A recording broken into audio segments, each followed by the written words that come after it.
Todo relato sobre crímenes o eventos trágicos debe ser comunicado con respeto. Siempre que escuchemos un caso criminal, tenemos que tener presente que existen víctimas reales y familiares afectados. La llamada masacre o tragedia de Cromañón es un caso que sensibiliza a gran parte de la población argentina. No solo por las características del evento, sino por todas las condiciones y cuestionamientos que lo rodearon.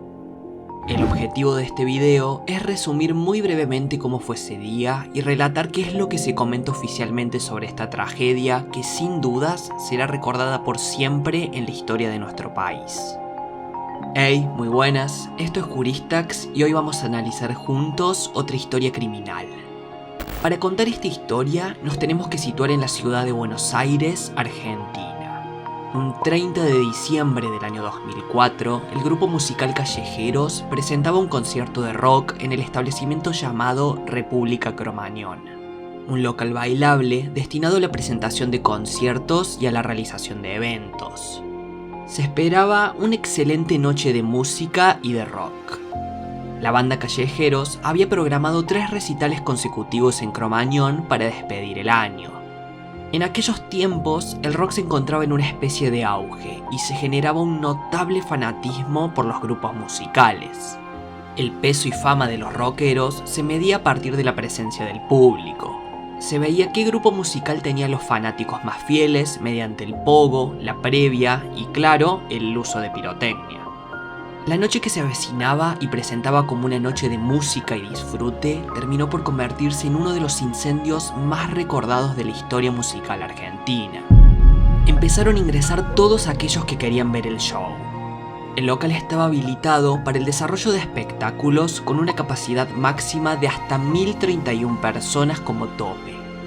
No obstante dicho número, de un recuento del público de ese día, se estima que ingresaron un aproximado de 4000 personas, desbordando por completo la capacidad y espacio de República de Cromañón. Al ingreso del local, había personal de seguridad contratado por la propia banda que se encargaba de efectuar los controles y revisar a todos los que iban a ingresar al establecimiento. Su labor era justamente la de evitar el ingreso de elementos prohibidos, desde armas hasta pirotecnia. Había un pequeño cartel que decía que no se permitía entrar al lugar con cohetes o bengalas.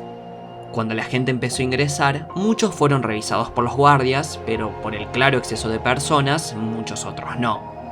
Previo al inicio del recital, el empresario Omar Chabán, gerente de República Cromañón, se acercó a la cabina de sonido y exclamó al público: "Parecen monos, dejen de tirar bengalas. Hay más de 6000 personas y no hay ventilación. Se va a incendiar todo y no van a poder salir".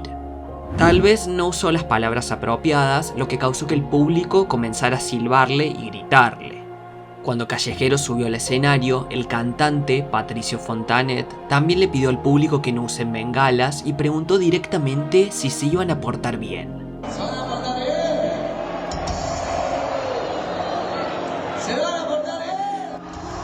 El concierto inició con la primera y única canción que pudieron tocar.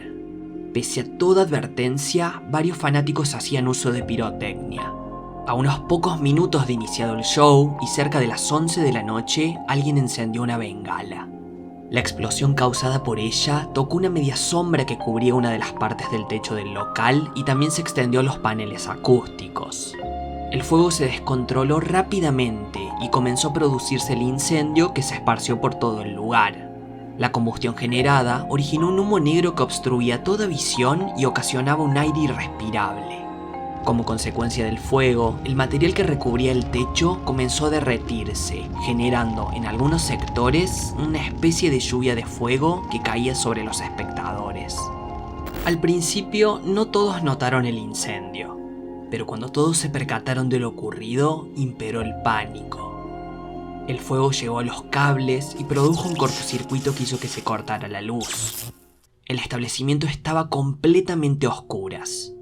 Entre el humo negro, la falta de luz, los gritos y la desesperación de las personas que formaban estampidas intentando escapar, se generaba un momento por demás desesperante y terrorífico. El público empezó a abandonar el lugar. Esta evacuación no se realizó con total normalidad por distintas falencias que la dificultaban o retrasaban. Una de las salidas se encontraba cerrada con un candado y alambres, haciendo imposible salir por ahí, y muchas otras de las puertas tampoco se podían abrir. De las 6 salidas existentes, solo 2 estaban abiertas. Los matafuegos del local tampoco funcionaban. Gran parte de las víctimas fallecieron por asfixia e intoxicación. Afuera de República Cromañón se empezaban a acumular las personas que lograban salir. Algunas ilesas y muchas otras heridas. Muchos jóvenes que evacuaron ingresaron de nuevo al establecimiento para buscar a sus familiares y amigos y también para ayudar en el rescate. Los más perjudicados y que tenían mayores dificultades para evacuar eran los que se encontraban en el palco alto de la discoteca. Afuera también todo era un caos. Muchas personas que salían, otras que volvían a ingresar, personal de emergencia, bomberos, policías, familiares que desesperadamente buscaban a sus parientes, medios de comunicación que se hacían presentes para reportar el suceso, vecinos que brindaban ayuda y un clima completamente tenso.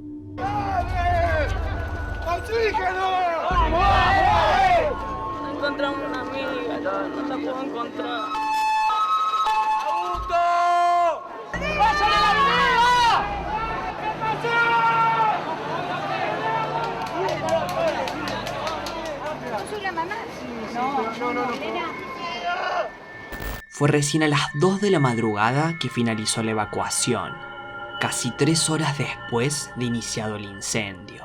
Los reportes oficiales declararon que fallecieron un total de 194 personas y que hubo al menos 1.400 que resultaron heridas.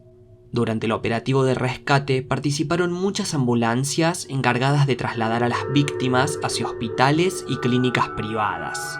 Los familiares no tenían ni idea de a dónde se llevaban a sus allegados ni dónde buscarlos. Hubo muchas irregularidades que permitieron la existencia de esta tragedia. La capacidad del establecimiento fue el primer punto. El local estaba por demás excedido de personas. Las puertas de emergencia tampoco estaban abiertas. En un intento de la gerencia del local de impedir que ingresen personas sin pagar, terminaron dificultando la evacuación en esta situación de emergencia al trabar todas las puertas. Por otro lado, los permisos reglamentarios de República Cromañón. La habilitación le permitía funcionar como discoteca, pero no como un espacio para realizar recitales. La certificación de bomberos se encontraba vencida. La estructura del local tampoco era la adecuada. La media sombra que se incendió ayudó a propagar más rápido el fuego. Peritos determinaron a posterior que no tenía por qué estar ahí esa media sombra. Estas y muchas otras irregularidades hicieron que el boliche se convirtiera en una trampa mortal para aquellos que habían asistido esa noche. Los matafuegos que estaban despresurizados, el corte del suministro de agua potable en los baños, la ventilación del lugar para nada adecuada y otros factores fueron determinantes para esta lamentable historia. La corrupción y el mal manejo por parte de las autoridades y empresarios también fueron parte. Los planos presentados ante el gobierno de Buenos Aires por los dueños del local no coincidían con la verdadera arquitectura del salón. A modo de ejemplo, en la planta superior, donde debía existir una puerta de escape, los jóvenes se encontraron con una pared.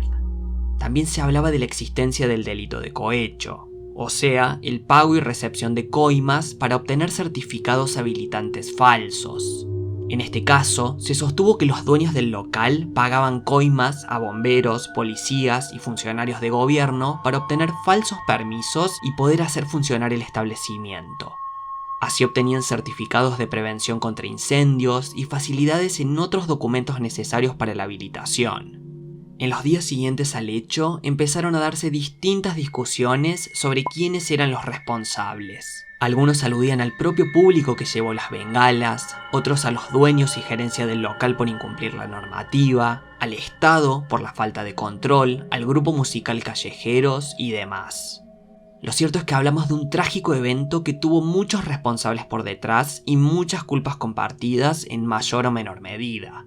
El efecto Cromañón que surgió posterior hizo que los funcionarios del gobierno adopten una actitud punitiva para con los bares y locales bailables. Una gran cantidad de establecimientos fueron clausurados al intensificarse los controles. Poco a poco empezaron a cerrarse espacios culturales y muchas personas quedaron sin trabajo. A las bandas y grupos musicales les resultaba una tarea difícil encontrar un espacio donde presentar su música, ya que ahora no había lugares con las habilitaciones adecuadas. Al margen de ello, se empezaron a llevar a cabo varios procesos judiciales para determinar a los culpables de la tragedia. Una gran cantidad de personas fueron imputadas y señaladas como responsables. Primeramente, la justicia dictó orden de captura en contra de Omar Chabán, gerente del local República Cromañón. Para febrero del año 2005 fueron detenidos Diego Argañarás, quien fue el manager de Callejeros, Lorenzo Bussi, encargado de la seguridad de República Cromañón, y Raúl Villarreal, mencionado como coordinador general del local. También se imputó a agentes de la Policía Federal y a integrantes del equipo de bomberos por los delitos de cohecho, por incumplimiento de los deberes de un funcionario público, y también se acusó a muchas otras personas con cargos políticos. El enjuiciamiento más llamativo y que más trascendió a los medios fue el que se hizo contra los integrantes de la banda Callejeros. Por ciertas irregularidades en tareas que se encontraban a cargo del grupo, como la seguridad del local y la cantidad de entradas vendidas, la justicia sostenía que influyeron en gran medida para que se produjera el incendio. Hubo muchas idas y vueltas en el juicio a los rockeros. Entre sentencias, apelaciones, libertades condicionales y revisiones, finalmente tuvieron que cumplir sus penas de prisión de 5 a 7 años al ser condenados por los delitos de incendio culposo seguido de muerte y cohecho activo. Los políticos y funcionarios también se vieron afectados por estos procesos judiciales. Claro que no todos ellos, y las responsabilidades que se les asignaron estuvieron muy lejos de ser verdadera justicia. El más perjudicado en términos políticos fue Aníbal Ibarra, el entonces jefe de gobierno de la ciudad de Buenos Aires. Fue sometido a un juicio político y se lo destituyó de su cargo electoral por mal desempeño. Esta remoción fue celebrada por las víctimas y familiares de los afectados. Pronunciamiento por las razones que dejaron las respuestas, voto por la destitución del suspendido señor jefe de gobierno de esta ciudad, doctor Aníbal Ibarra. Si bien fue removido, no tuvo ninguna consecuencia penal. Después de todas las acusaciones, para el año 2008 se comenzaron a realizar todas las audiencias de los juicios orales. De todos los acusados, solo 15 personas fueron formalmente sometidas a juicio y sentencia. Entre las condenas más importantes podemos mencionar la de Omar Chabán, que recibió una pena de 20 años de prisión por los delitos de incendio doloso calificado y cohecho activo. El manager de Callejeros y el subcomisario Carlos Díaz recibieron también 18 años de prisión por los mismos delitos. Como dijimos, también se condenó posterior a los integrantes de Callejeros, a oficiales de policías, bomberos y algunos funcionarios. No solo hubo causas judiciales en la justicia penal, también se demandó por lo civil al Estado Nacional, al Gobierno de Buenos Aires y a los responsables condenados por daños y perjuicios. Estas demandas fueron promovidas por víctimas y familiares en búsqueda de percibir indemnizaciones para hacer frente al daño moral, al estrés postraumático, a gastos médicos y a otros rubros relacionados. Es claro que para que haya ocurrido una tragedia como la de esta historia, debe de haber una gran cadena de personas culpables. Sea con mayor o menor grado, muchas personas tienen la culpa de que se haya producido esta tragedia. En razón de ello, y por encontrar responsables para con este caso, hay quienes dicen que esto no fue una mera catástrofe no natural. Al pasar los años, ciertos sobrevivientes de Cromañón fallecieron tiempo después por secuelas físicas, como enfermedades oncológicas a causa del humo, y otros por secuelas psicológicas, que los llevaron a tomar la decisión de quitarse su vida. Recientemente se promulgó una ley que autoriza la expropiación del inmueble donde funcionó República Cromañón para transformarlo en un espacio de la memoria que recuerde los fallecidos y heridos de este evento. Realmente un suceso histórico y lamentable en la historia de nuestro país. Es esperable que se haya marcado un antes y un después para que no vuelva a darse un caso similar. En aquellos años, los medios de comunicación difundían noticias intentando trasladar la culpa al público. Pero ello no corresponde. Quienes asistieron lo hicieron sin pensar que había toda esta corrupción por detrás. Confiaban en asistir a un evento, a pasar una buena noche. Ahora quiero que vos me respondas a la pregunta del título del video. Si hablamos de una tragedia o una masacre. Un accidente sin culpables o un hecho con responsables que se podría haber evitado. Te leo con gusto en los comentarios. Te recuerdo también que en la descripción de este video podés encontrar las fuentes consultadas para hacer este pequeño documental. Con todo el respeto que se merecen las víctimas de este hecho, los familiares y los sobrevivientes, espero que el relato haya sido de tu agrado. Si el video te gustó, por favor no te olvides de dejarle un me gusta, de suscribirte y de activar la campanita de notificaciones. De momento esto fue todo, espero que te encuentres muy bien. Yo soy Juristax y como siempre te mando un gran saludo.